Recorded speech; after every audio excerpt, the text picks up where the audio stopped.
Today we're doing NBA Imperialism, but it's a three-point contest with the greatest shooters in NBA history. And of course, to start off, we gotta spin the wheel of NBA teams to see which team will be attacking first. It will be the Toronto Raptors. So of course, the Raptors in control of all of Canada. But we got our arrow here. We're gonna see who they will be attacking.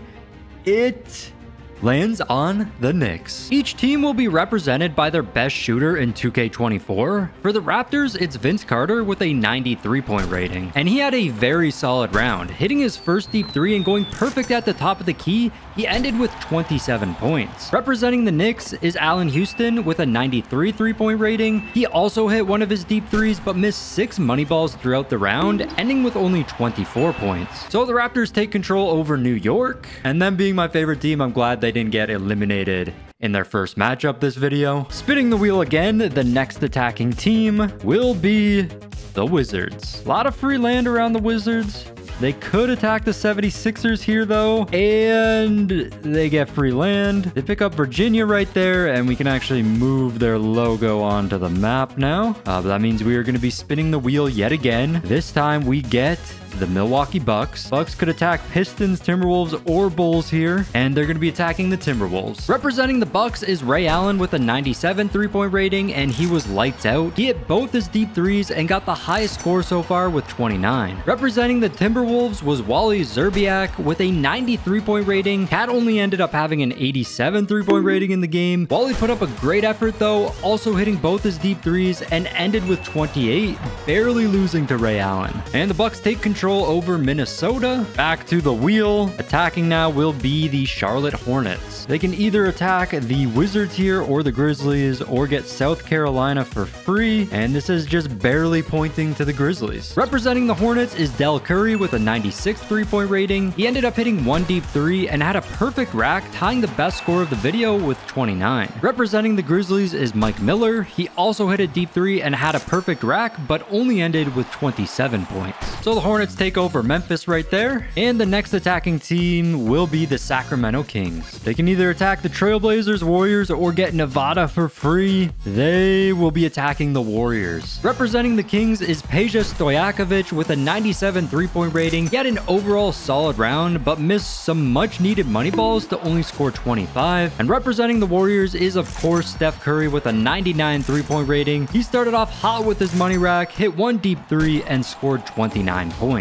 So the Warriors take Northern California. Curry's the only player with a 99 overall in the game, so it's going to be very hard to beat him. But back to the wheel. This time we land on the Raptors yet again. I don't even know where to put the arrow for them. There's so many teams they could possibly attack here. And points north. Of course, there's nobody north. They're the most north team with all of Canada.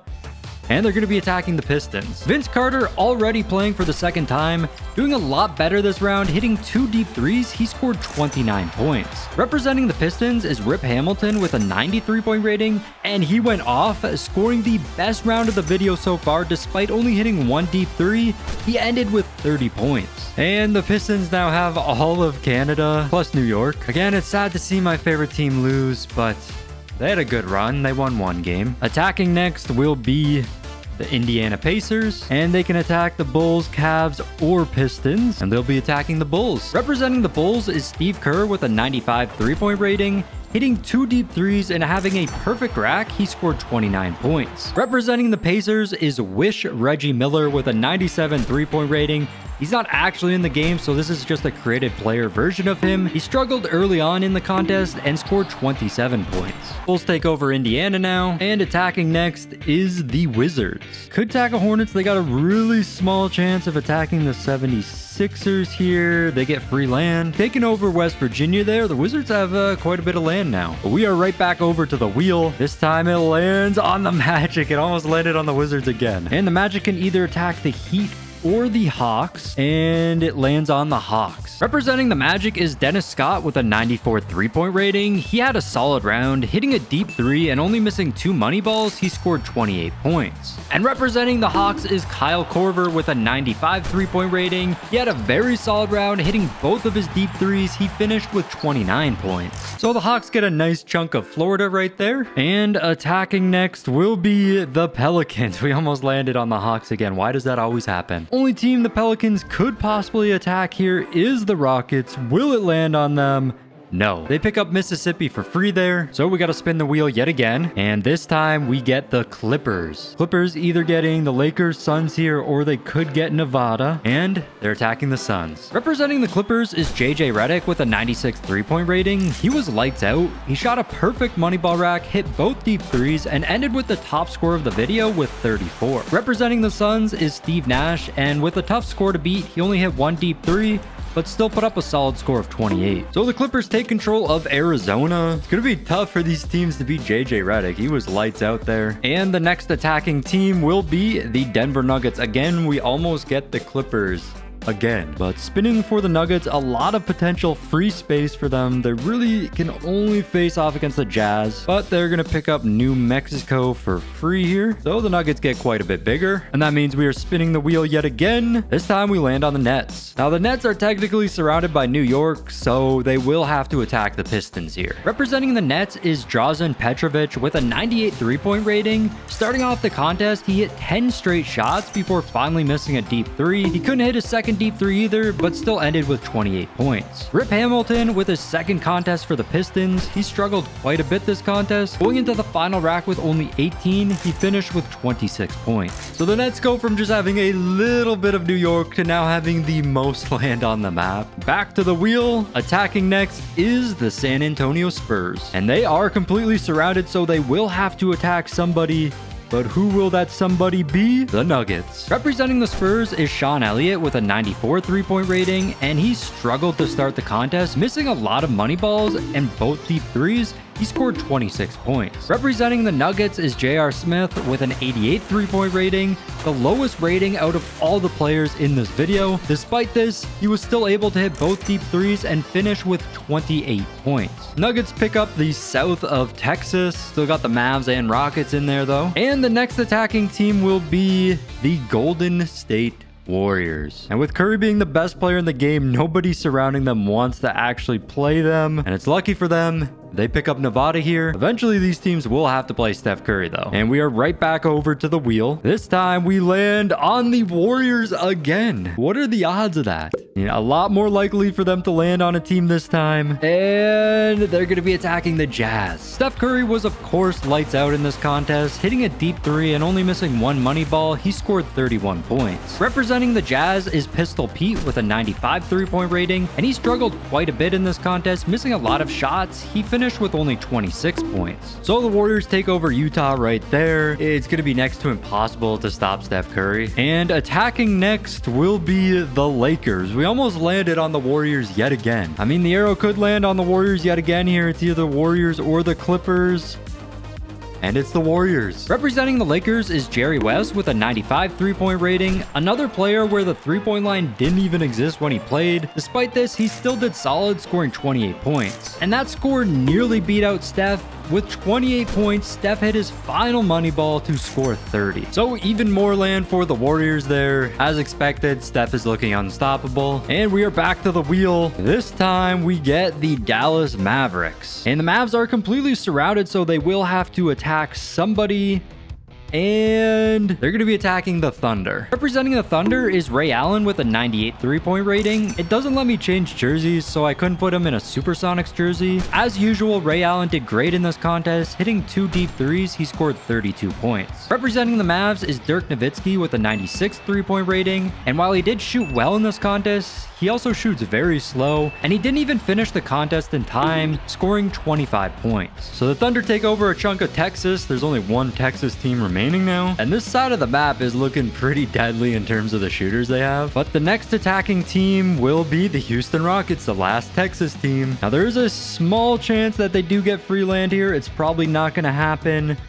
They're going to be attacking the Pelicans. Representing the Rockets is Kenny Smith with a 94 3-point rating. While he wasn't able to hit either of his deep threes, Kenny Smith still put up a decent score of 27 points. Representing the Pelicans is Peja Stojakovic. The Kings version of himself was eliminated by Steph, so he's got a chance at redemption here. He was able to hit one deep three, and that helped him barely beat Kenny Smith, scoring 29 points. And with that, all the teams from Texas have been eliminated. We've really mostly been getting Western Conference teams here. Let's Let's see if we can get an Eastern Conference team. We do. We get the Brooklyn Nets again. Of course, there's so many teams they could attack here because they're so big. And this time, they're attacking the Cavs. Petrovic had an insane round. He only missed 6 shots all contest and scored 31 points. Representing the Cavs is Mark Price with a 96 3-point rating, and he was on pace to beat Petrovic, but he didn't get his final money ball off in time, ending with 30 points. So the Nets take Ohio there, getting even bigger. They have such a weird formation of land. There's so many teams that could possibly attack them. But we are down to only 15 teams remaining now. Half the teams are gone, and we land on the Trailblazers. Trailblazers either facing the Warriors or they're getting free land here, and that is very close. I cannot tell, and that's barely pointing to Idaho, so they're going to pick up Idaho for free, gaining a little bit of land right there. So we're going right back over to the wheel, and this time we land on the Nuggets. Gonna put the arrow right on their logo here. Let's see where it lands. They'll be attacking the Thunder. Ray Allen with another unreal round here, getting 30 points this time. J.R. Smith again is shocking everyone with his 88 3-point rating. He also got a score of 30. So I had to run the contest back again. This time, Ray Allen scored only 26 points, and J.R. Smith pulled off another upset here, scoring 27 points. So Sonic's Ray Allen getting eliminated there, but he is still representing the Bucks, so he's still in this contest. I can't believe how good J.R. Smith is doing with an 88 3-point rating though. We are back to the wheel though. Attacking now will be the Pelicans. We're staying in the West here. A good chance at free land here for the Pelicans, and they're attacking the Nuggets. Peja Stojakovic with a not-so-great round here. He wasn't able to hit any deep threes and scored just 25 points. J.R. Smith, on the other hand, hit both his deep threes and scored 28 points. So yet another upset by J.R. Smith there. Despite having the lowest rating in this video, he's looking like one of the favorites now. The Nuggets have the most land, other than the Nets, who have all of Canada. Stojakovic did get eliminated for the second time there, and we land on the Washington Wizards. A lot of potential teams the Wizards could be facing here, and they're going to be attacking the Hornets. Representing the Wizards is Gilbert Arenas with an 89 3-point rating, the second lowest of all the teams. Just like JR, despite having a low rating, he still did great, getting a score of 27. Del Curry with his second contest here, but he did a lot worse this time, only scoring 26 points. So the Wizards take all the Hornets' land, and these lower seeds are looking pretty good in this contest. I mean, the Wizards here, the Nuggets here, they're going to play each other at some point, maybe. They're both looking real good, though. And back to the wheel, the next team attacking will be the Hawks. They can either attack the Wizards, Heat, or get some free land here. And that's going to be free land, picking up South Carolina there. So we're just going to go ahead and spin the wheel yet again. And this time it lands on the Bulls. We almost had the Wizards again. Bulls have yet to play a game. Let's see if they do land on somebody. And they'll be attacking the Nets. Representing the Bulls is Steve Kerr with a 95 3-point rating. He started with his money rack on rack 1 and went perfect, hitting both his deep threes as well. He finished with 31 points. Petrovic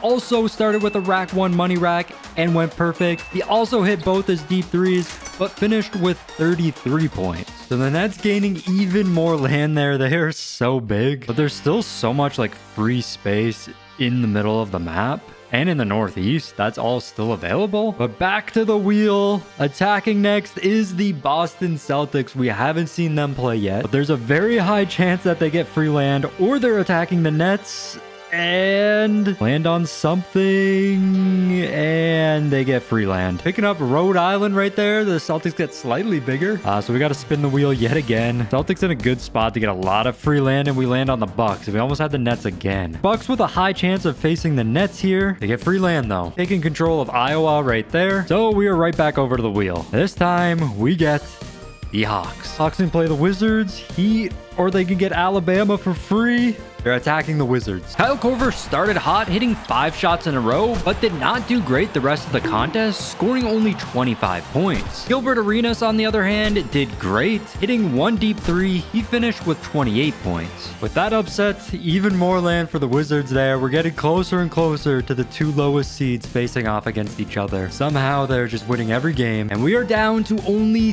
10 teams remaining now. Not many players remaining, and we land on the Wizards. The Wizards are going again. I mean, they could get free land here, though. You never know.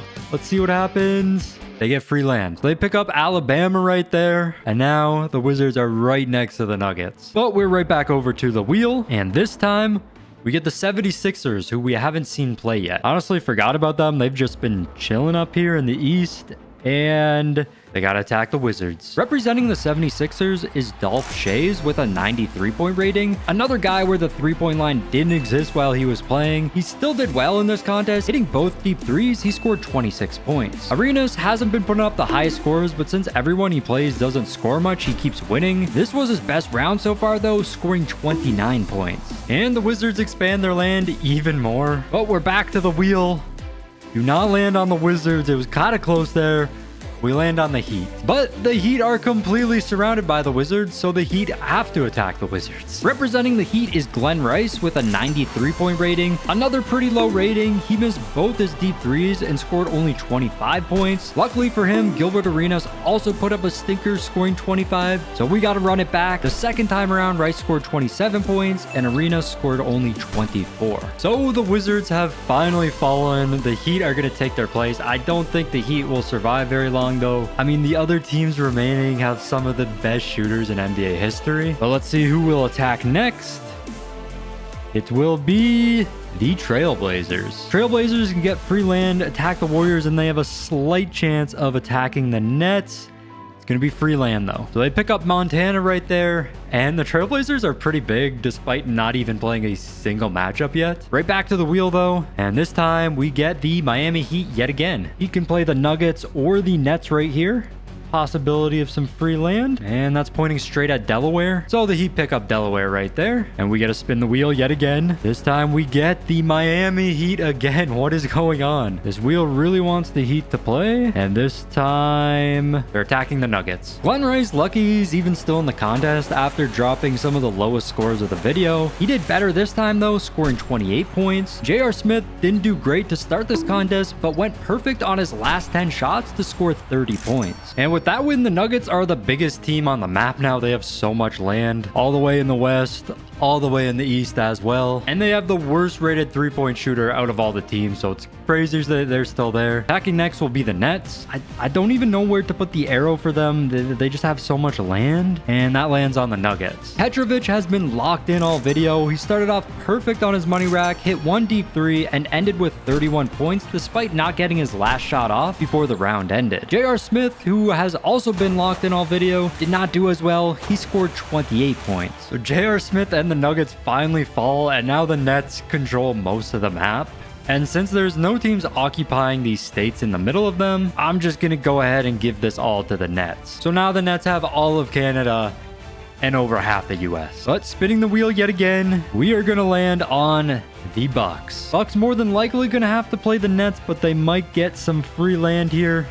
Nope. They gotta attack the Nets. Two players with a 98 three-point rating. This should be a good matchup. Starting off was Ray Allen, and he went perfect on his first 10 shots. He didn't hit a deep three, though, and ended with 28 points. Petrovic didn't go perfect on his first 10, but did hit one deep three, ending with 30 points. So bye-bye to the Bucks. Honestly, I thought Ray Allen had a good chance of winning this thing. We're down to only 5 teams now. Trailblazers and the Celtics still haven't played. Maybe we'll land on one of them here.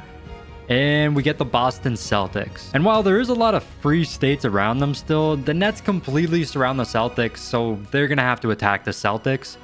Otherwise, they're just not going to get anywhere. Representing the Celtics is Larry Bird with a 98 three-point rating. Ray Allen also had the same rating for the Celtics, but because he was already on 2 teams, I gave the Celtics to Bird. Bird wasn't able to hit any deep threes, but still had a good score, scoring 28 points. Petrovic, in his 6th contest now, also couldn't hit any deep threes, and going into the final rack with 23, he ended with a perfect rack and 29 points. And the Nets pick up all of the Northeast now.